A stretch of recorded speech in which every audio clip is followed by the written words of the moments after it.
I'm back talking to my desktop. Had the flu, haven't been very active on this account, but hopefully I'll change that around now. Basically, I got the flu, I installed an SSD, I put Windows 7 on it, and pretty much put all my stuff back on.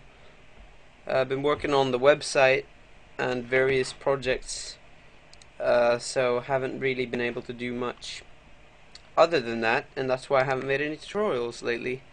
The following tutorial is not a suggestion, it's just something cool I thought I would show you guys because it's really worth looking into for some nice depth in your animation. So we'll go and open After Effects and take a look at what we're going to be creating.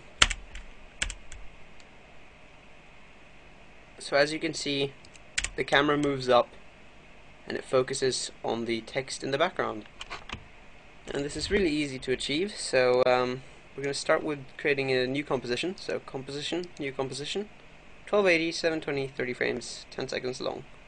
Hit OK. Now I'm going to start out by creating our background. So layer, new, solid. This is going to be a very light gray, and name this PG. Now I'm going to create a black solid, and I'm going to name this vignette.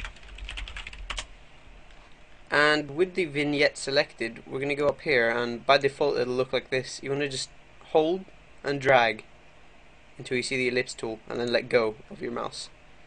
So with the vignette selected, double click on the vignette or the ellipse tool, and this should pop up, and in mask 1 you want to put it to subtract. Okay, and now drop down mask 1, put the expansion out, and put the feather up. So now I have this soft vignette in the background, or in the sides. So we're going to go ahead and add our text now. I'm just going to write some text, and I'm using Decker with a dark grey, and you can find Decker on Google. I just bring up our action safe here, we can center this, and now we want to go ahead and make this text 3D. So there we go, and now we want to hit Control D with some text selected, and what that does is it duplicates it. So if we now go into top camera view and move this blue slider back, we're essentially moving it back in our Z space, so in our comp. Go back to active camera here, and now you can see it's in the background. So that's pretty much what we want so far. Now we're going to go ahead and do the complicated stuff, or the not really complicated stuff, the stuff that's going to require some work. So go to layer, new, camera, and 35mm preset, that's fine, click OK. Now I'm going to use a null object to control the camera, so I'm going to go layer, new, null object. I'm going to name this dolly, as in camera dolly, and making sure this is a 3D layer, it's very important.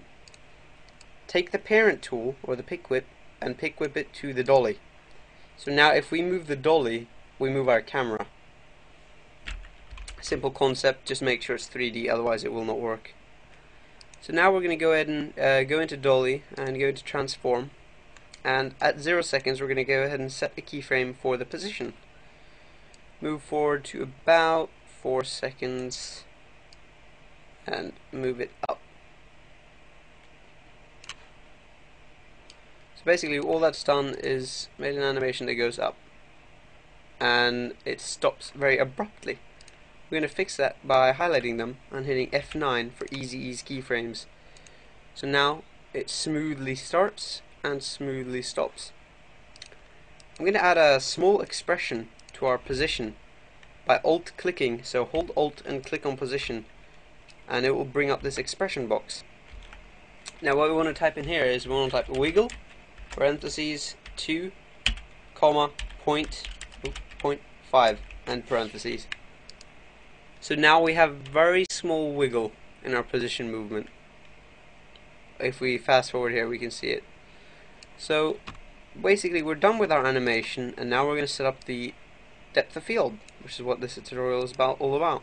So go into camera, camera options, put the depth of field to on, and basically we're going to go to about 2 seconds when that sum text starts getting into view. And we're going to set a keyframe for blur level and focus distance. Now I'm going to set the blur level to something around 400-ish. That looks good to me. We're going to move forward, so basically it's out of focus, and then we're going to move forward to about here, and we're going to basically change the focus distance. Now you can hold shift if you want to do this quicker, and we're going to change the blur level.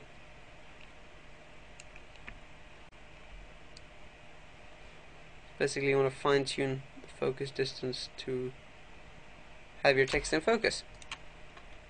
So now that that's done, let's RAM preview.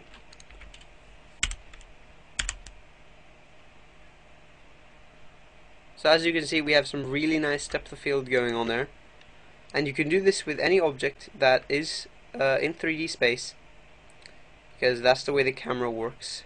It's just that easy. So I hope you enjoyed the tutorial. If you want to ask any questions, head over to our forums, artificialanimation.com/forum, and check out our new site that's been in production. Hope you enjoyed the tutorial, and that's about it.